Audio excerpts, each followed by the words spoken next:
दोस्तों एक बार फिर से आपका स्वागत है हमारे इस YouTube चैनल पर। आज हम राष्ट्रीय घटनाक्रम पढ़ने वाले हैं। ये पीडी प्रतियोगिता दर्पण जो मिलता है उसका है। जून 2022 के महत्वपूर्ण जो राष्ट्रीय और अंतर्राष्ट्रीय घटनाएं हैं उसको आज कवर कर लेंगे। फिर आर्थिक और बचे हुए जो बाकी के चर्चित व्यक्ति वगैरह वाले एक और वीडियो में कवर कर लेंगे। तो वीडियो को मैं अच्छे से समझाने की कोशिश करूंगा और चीज़ें आपको याद कराने की कोशिश करूंगा। तो देखिए पहला घटना जो है वो क्या हुआ है। नई दिल्ली में प्रधानमंत्री, देखिए बहुत ही कंसाइज वे में मैंने बहुत छोटा छोटा करके लिखा है। अगर आप चाहें तो इससे नोट्स भी प्रिपेयर कर सकते हैं और इनका मल्टीपल टाइम अगर आपने रिवीजन कर लिया तो आप एग्ज़ाम में निश्चित रूप से ही अच्छे स्कोर कर पाएंगे करंट अफेयर्स में।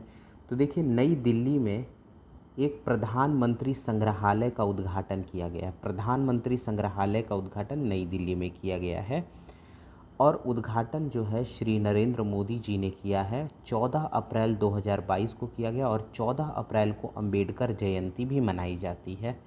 अब इस संग्रहालय में क्या क्या चीज़ें हैं इसको देखते हैं। अब तक के प्रधानमंत्री, जितने भी प्रधानमंत्री बने हैं उन सब की स्मृति इसमें लगाई गई है कि कैसे देश के प्रधानमंत्रियों ने विभिन्न चुनौतियों में देश का सर्वांगीण प्रगति किया, कि कैसे देश में अभी तक के जितने भी प्रधानमंत्री बने हैं उन्होंने कैसे देश की चुनौतियों से निपटने के लिए प्रयास किया है। और ये जो है प्रधानमंत्री संग्रहालय, इसमें 2 ब्लॉक बनाए जाएंगे। मतलब कि समझ लीजिए एक रूम में 2 कमरे होंगे। पहले वाले में जो होगा 3 मूर्ति भवन होगा और दूसरे वाले में नवनिर्मित भवन। एक रूम में 3 मूर्ति भवन होगा, दूसरे में नवनिर्मित भवन होगा। तो ये थी पहली हमारी घटना, याद हो गया होगा। नेक्स्ट है हेलिना का परीक्षण किया गया है। देखिए हेलिना जो है वो एक एंटी टैंक गाइडेड मिसाइल है। एक एंटी टैंक गाइडेड मिसाइल है और ये स्वदेश निर्मित है, मतलब कि हमारे देश में ही निर्मित है और डीआरडीओ ने इसको निर्मित कराया है। परीक्षण इसका जो है पोखरण रेंज राजस्थान में किया गया है और डेट है 10 अप्रैल को किया गया है। अब यहाँ पे देखिए लद्दाख में भी इसका परीक्षण एलसीएच से किया गया 11 अप्रैल को। लेकिन एक दिन के बाद एलसीएच यहाँ पे जो है लाइट कॉम्बैक्ट हेलीकॉप्टर है, एक हेलीकॉप्टर से इसका परीक्षण 11 अप्रैल को किया गया हवा में और पोखरण राजस्थान में 10 अप्रैल में किया गया। थल सेना, वायु सेना प्लस डीआरडीओ तीनों मौजूद थे जब परीक्षण हो रहा था। तो ये पूरी हेलिना का के बारे में है। नेक्स्ट थर्ड देखते हैं क्या है।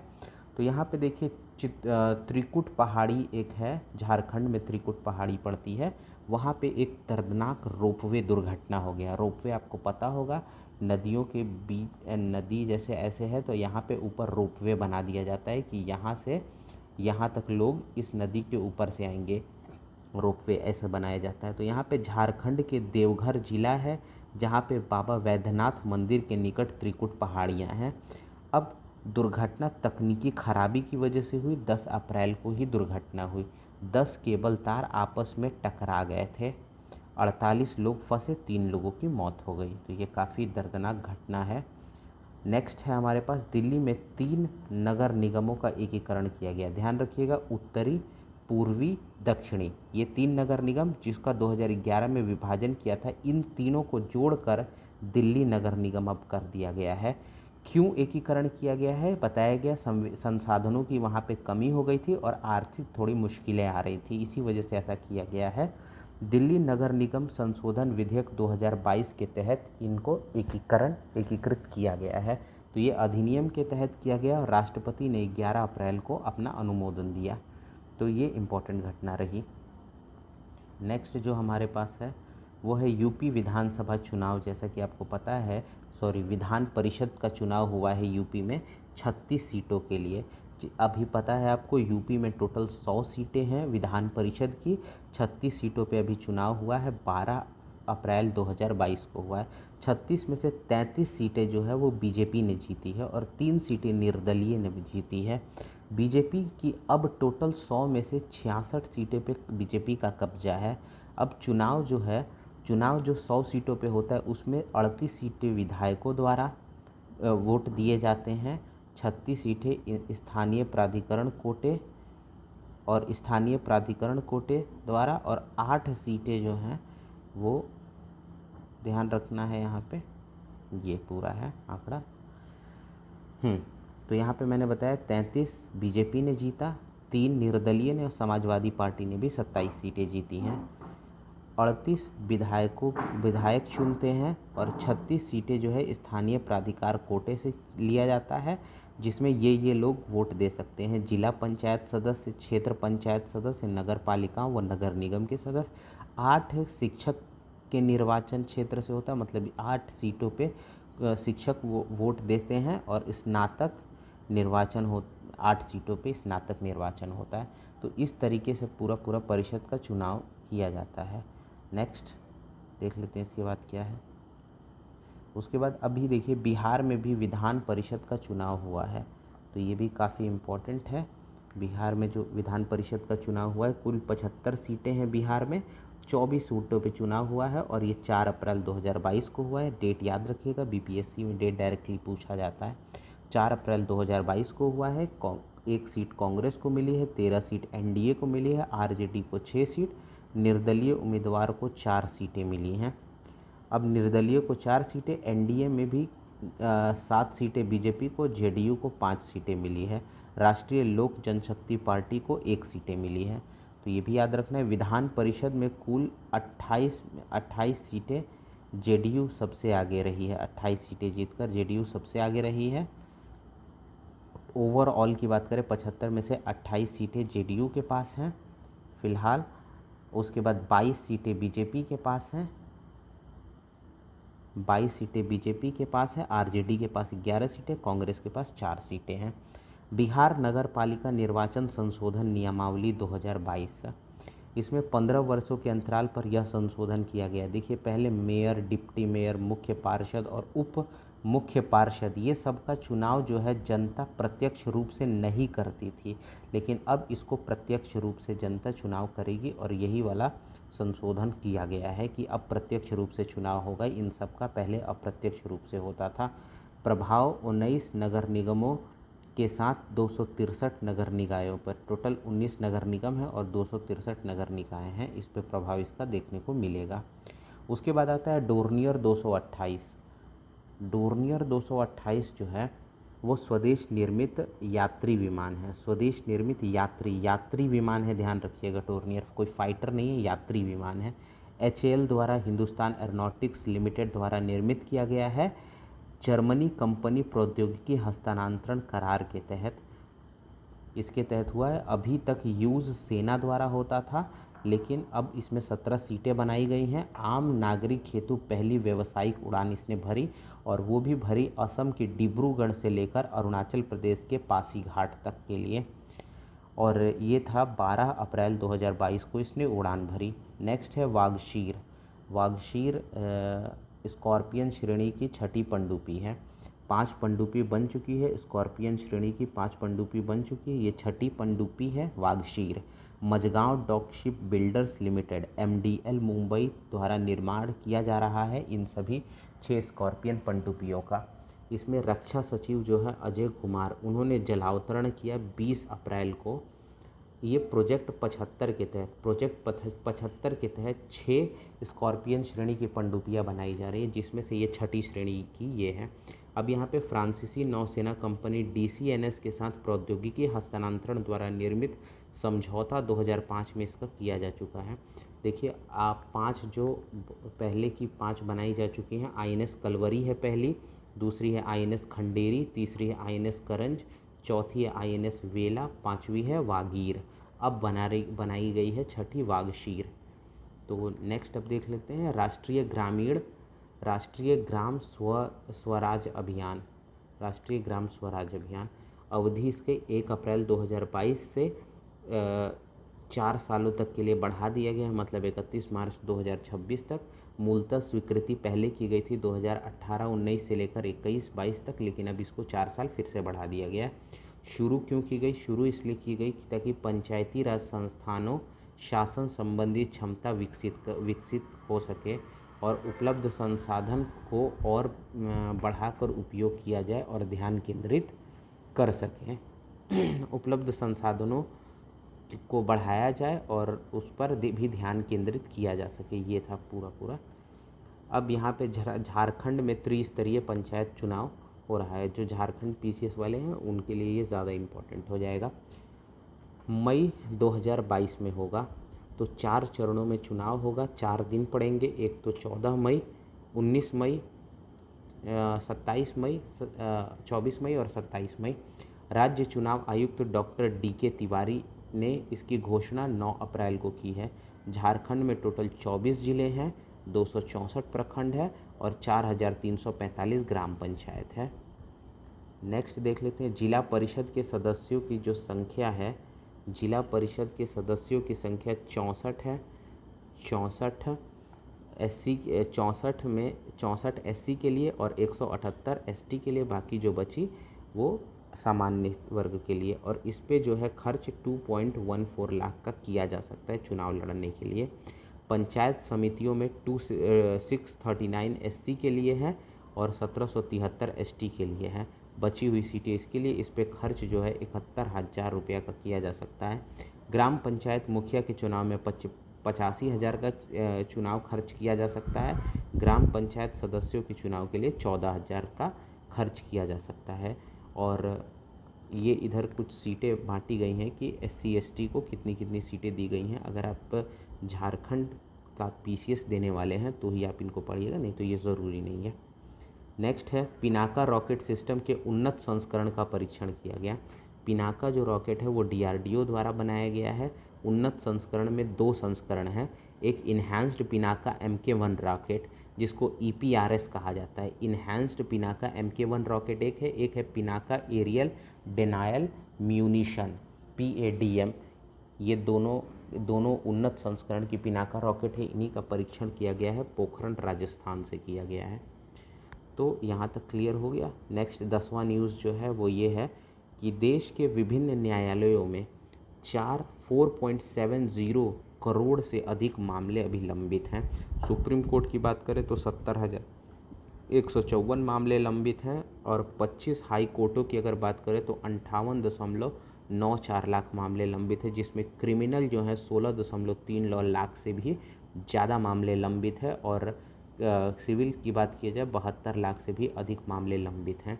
जिला एवं अधीनस्थ न्यायालय की बात किया जाए 4.10 करोड़ जो केसेस हैं वो लंबित हैं। तो ये चीज़ याद रखना है, आंकड़े थोड़े बहुत, बाकी इसकी ज़रूरत नहीं है। देखिए यहाँ पे मैंने एक और चीज़ लिख दिया है कि सिविल में बात की जाए तो 3 करोड़ के आसपास और क्रिमिनल में बात की जाए तो 1.08 करोड़ के आसपास अधीनस्थ न्यायालय में मामले लंबित पड़े हैं। अब नेक्स्ट है आपराधिक प्रक्रिया पहचान अधिनियम 2022। एक ये नया अधिनियम पारित हुआ है। ये अधिनियम अपराधियों की पहचान करने से संबंधित है। 102 वर्ष पुराने कानून को इसने विस्थापित किया है। बंदियों की पहचान अधिनियम, पहले इसका नाम था बंदियों की पहचान अधिनियम 1920, अब इसको हस्तांतरित करके नया आया है आपराधिक प्रक्रिया पहचान अधिनियम 2022। नए और पुराने में अंतर देखिए क्या है। पुराने में केवल ऐसे कैदियों की सीमित जानकारी मतलब फिंगरप्रिंट व फुटप्रिंट एकत्र करने का पुलिस को अधिकार प्राप्त था जो दोषी साबित हो चुके हैं। जो दोषी साबित हो चुके हों अभी तक उन्हीं कैदियों का फिंगरप्रिंट व फुटप्रिंट लेने का पुलिस को अधिकार था। लेकिन अब नए वाले कानून में है कि नए कानून में पुलिस को गिरफ्तार किए गए किसी भी व्यक्ति, किसी को भी अगर गिरफ्तार किया जाता है उसके शारीरिक और बायोलॉजिकल सैंपल लेने का अधिकार दे दिया गया है ये नए अधिनियम में। तो उम्मीद करते हैं यहाँ तक समझ में आएगा। नेक्स्ट है, अब यहाँ से देखिए, यहाँ से राष्ट्रीय घटना ख़त्म, अब अंतर्राष्ट्रीय घटना स्टार्ट हो रही है। तो अंतर्राष्ट्रीय घटना में पहला है शहबाज शरीफ पाकिस्तान के नए प्रधानमंत्री बने। तो नवाज शरीफ के छोटे भाई हैं। नवाज शरीफ 3 बार PM नवाज शरीफ खुद बन चुके हैं, ये 23वें प्रधानमंत्री बने हैं। इमरान खान को अविश्वास प्रस्ताव के तहत हटाया गया है। इतिहास में ऐसा पहली बार हुआ है कि किसी पाकिस्तान के प्रधानमंत्री के ऊपर अविश्वास प्रस्ताव लगा हो। 174 मत से ये पारित हुआ है। 372 में से 174 मत से यह अविश्वास प्रस्ताव पारित हुआ है। उसके बाद है नेक्स्ट है आर्थिक व राजनीतिक संकट से जूझ रहा श्रीलंका में संपूर्ण मंत्रिमंडल का त्यागपत्र हो गया है। 17 नए मंत्रियों के साथ राष्ट्रपति गोटाबाया राजपक्षे द्वारा व्यवस्था में परिवर्तन कर दिया गया है। पहले PM जो थे वो महिंदा राजपक्षे थे, अब उनको हटा दिया गया है। नेक्स्ट जो है हमारा, देखिए ये वाला न्यूज़ सबसे इम्पोर्टेंट है की जो 2+2 वार्ता हुई है, मंत्री स्तरीय वार्ता, ये वाली इम्पोर्टेंट है, मेंस के लिए भी आपकी इम्पोर्टेंट है, इसलिए इसको ध्यान से देखिएगा। देखिए यहाँ पे जो 2+2 वार्ता होता है, 2 में 2 लोग आते हैं, एक तो रक्षा मंत्री, एक तो विदेश मंत्री। और रक्षा मंत्री भारत के, देखिए 1-2 भारत के लिए, 1-2 अमेरिका के लिए यूज़ किया गया। भारत में रक्षा मंत्री जो है वो राजनाथ सिंह है, विदेश मंत्री एस जयशंकर हैं। ऐसे ही अमेरिका के साथ हुआ है, तो अमेरिका के रक्षा मंत्री लॉयड जे ऑस्टिन है और एंटोनी ब्लिंकन है विदेश मंत्री एंटोनी ब्लिंकन है। अब प्रमुख मुद्दे की बात करें तो यहाँ पे कुछ मुद्दों पे यहाँ चर्चा हुई है। पारस्परिक सहयोग संवर्धन मुद्दा, दूसरे नंबर पे यूक्रेन मुद्दे पे, आतंकवाद जो अफ़गानिस्तान में है उसके मुद्दे पे, म्यांमार हिंसा समाप्त करने और निर्दोष लोगों की रिहाई के लिए, और तीसरा, भारत ने 2070 तक कार्बन ज़ीरो करने के पक्ष का स्वागत अमेरिका ने किया है, जो कि COP26 में भारत पहले ही कह चुका है। तो 17 भी हो गया। अब 18वां न्यूज़ देखिए, भारत अमेरिका आभासी शिखर वार्ता भी यहाँ हुई है 11 अप्रैल 2022 को पीएम मोदी और जो बाइडेन के बीच में। और साथ ही साथ यहाँ पे भी रक्षा मंत्री विदेश मंत्री थे, यहाँ पे भी रक्षा मंत्री विदेश मंत्री दोनों थे। वार्ता का मुद्दा था कोविड-19 महामारी, वैश्विक आर्थिक पुनरुत्थान कैसे किया जाए, हिंद प्रशांत क्षेत्र की स्थिति और यूक्रेन की स्थिति, इन सब बातों पे चर्चा हुई ये आभासी वार्ता में। अब देखिए, नेपाल के जो प्रधानमंत्री हैं शेर बहादुर देउबा, वो भारत की यात्रा पर आए थे। तो यहाँ पे भारत के सहयोग से नेपाल में कार्यान्वित परियोजनाओं की प्रगति की यहाँ पे समीक्षा हुई है। तो यहाँ पे प्रगति जो हुई है, पहले नंबर पे सोलू कॉरिडोर ट्रांसमिशन लाइन, एक भारत बना रहा है सोलू कॉरिडोर ट्रांसमिशन लाइन, जो कि 90 किलोमीटर का बनाया जा रहा है, इसकी समीक्षा हुई। एक तो ISA मतलब इंटरनेशनल सोलर अलायंस में नेपाल शामिल होने की घोषणा कर चुका है, और नेपाल अगर शामिल हो जाता है तो वो 105वें नंबर पे होगा। आज़ादी का जो अमृत महोत्सव है उसके तहत नेपाल में 75 विकास परियोजनाओं के इस अवसर पर उद्घाटन का आश्वासन PM ने दिया है। नेक्स्ट जो है ये वाला थोड़ा इम्पोर्टेंट है, फोर्थ वाला पॉइंट। फोर्थ ये है कि नेपाल में एक जगह है कुर्धा और बिहार में जयनगर स्टेशन पर रेलगाड़ी की ऑनलाइन ही हरी झंडी दिखाई गई। 8 वर्षों तक जो बंद रही थी। पहली बार broad gauge rail line Bharat सहयोग से ही स्थापित हुई है। रुपे कार्ड की शुरुआत नेपाल में अब हो गई है। नेक्स्ट है, ब्रिटिश प्रधानमंत्री बोरिस जॉनसन की भी भारत यात्रा हुई है। बोरिस की यात्रा की शुरुआत गुजरात से हुई और भारत की यह पहली उनकी यात्रा है। बोरिस जॉनसन की भारत की पहली यात्रा है। गुजरात के राज्यपाल आचार्य देवव्रत हैं और CM जो है भूपेंद्र पटेल हैं। मई 2021 की वर्चुअल वार्ता रोड मैप 2030 की दिशा में प्रगति पर संतोष व्यक्त किया। रोड मैप 2030 की प्रगति पर संतोष व्यक्त किया गया है। अब यहाँ पे जो है नेक्स्ट है, राष्ट्रपति रामनाथ कोविंद की तुर्कमेनिस्तान व नीदरलैंड की यात्रा। 2 जगह पे हमारे जो प्रेसिडेंट है वो गए हैं, एक तो तुर्कमेनिस्तान, एक तो नीदरलैंड। यात्रा का उद्देश्य द्विपक्षीय संबंधों को बढ़ावा देना। भारत की किसी राष्ट्रपति की स्वतंत्र तुर्कमेनिस्तान की पहली यात्रा है। अभी तक स्वतंत्र नहीं था तुर्कमेनिस्तान, अब स्वतंत्र हो गया है, तो ये पहली यात्रा है। वैसे 38 वर्ष बाद भारत के राष्ट्रपति ने की नीदरलैंड यात्रा है। 38 साल के बाद किसी राष्ट्रपति ने भारत के नीदरलैंड की यात्रा की है। तुर्कमेनिस्तान के राष्ट्रपति जो है बर्दीमुहामेदोव हैं और ये नए बने हैं। राजधानी इसकी तुर्कमेनिस्तान की अशकाबाद है। 4 प्रमुख समझौते यहाँ पे हुए हैं। संस्कृति और कला क्षेत्र में सहयोग, आपदा प्रबंधन, वित्तीय सूचनाओं में सहयोग, युवा मामले में सहयोग। दोनों देशों की राजनीतिक संबंधों की स्थापना 30वीं वर्षगांठ के उपलक्ष्य में भारत तुर्कमेनिस्तान डाक टिकट जारी करके किया गया है। अब यहाँ पे नीदरलैंड के बारे में थोड़ा है। नीदरलैंड जो है महामहिम राजा विलेन अलेक्जेंडर व रानी मॉक्सिमा, राजधानी इसकी एम्स्टर्डम है, इनके साथ हुआ है मीटिंग। नेक्स्ट यहाँ पे अंतर्राष्ट्रीय अंतरिक्ष स्टेशन की पहली पूर्णतः निजी यात्रा जो है ISS मतलब अंतर्राष्ट्रीय अंतरिक्ष स्टेशन पर 15 दिन के प्रवास किया। यात्री लोग ISS मतलब अंतर्राष्ट्रीय अंतरिक्ष स्टेशन पर 15 दिन तक प्रवास किए हैं। 4 यात्री थे। 4 यात्री में एक हैं लैरी कॉनोर, दूसरे हैं मार्क पैथी, तीसरे हैं आइटन स्टीबी। ये तीनों जो हैं ये पैसा दे के यात्रा पे गए थे। पेड इन लोगों ने यात्रा की है।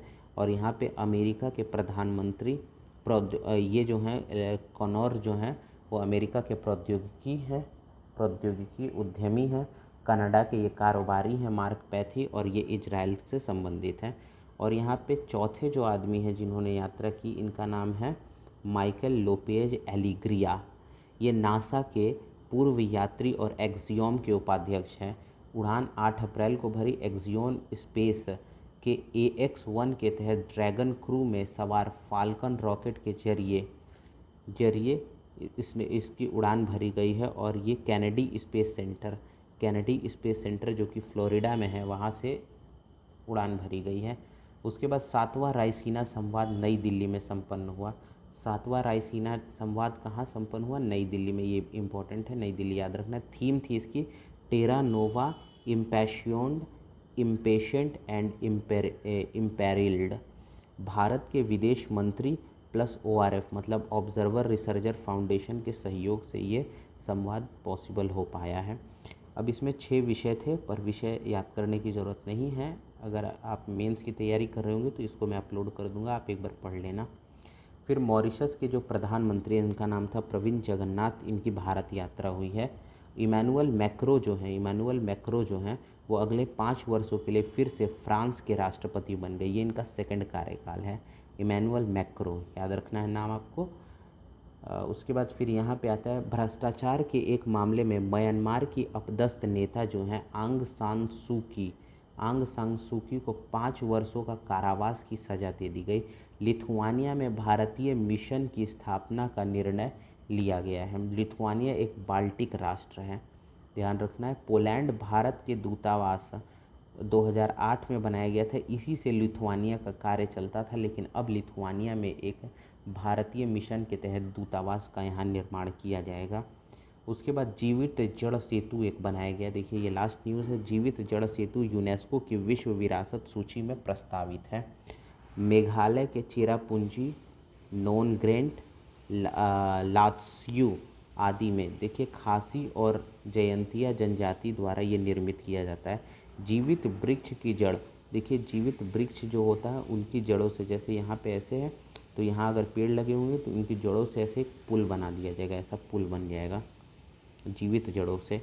तो ये लोग ऐसे पुल बना देंगे और ये काफ़ी मजबूत भी रहता है पुल। ये 50 लोगों को एक साथ ये मतलब उठा सकता है, मतलब ये आर पार जा सकते हैं। कुछ नागालैंड में भी मिलती है ये जीवित जड़ सेतु। तो बस आज के लिए इतना ही। उम्मीद करते हैं समझ में आया होगा। वीडियो को लाइक, शेयर और सब्सक्राइब करिएगा। तब तक के लिए धन्यवाद।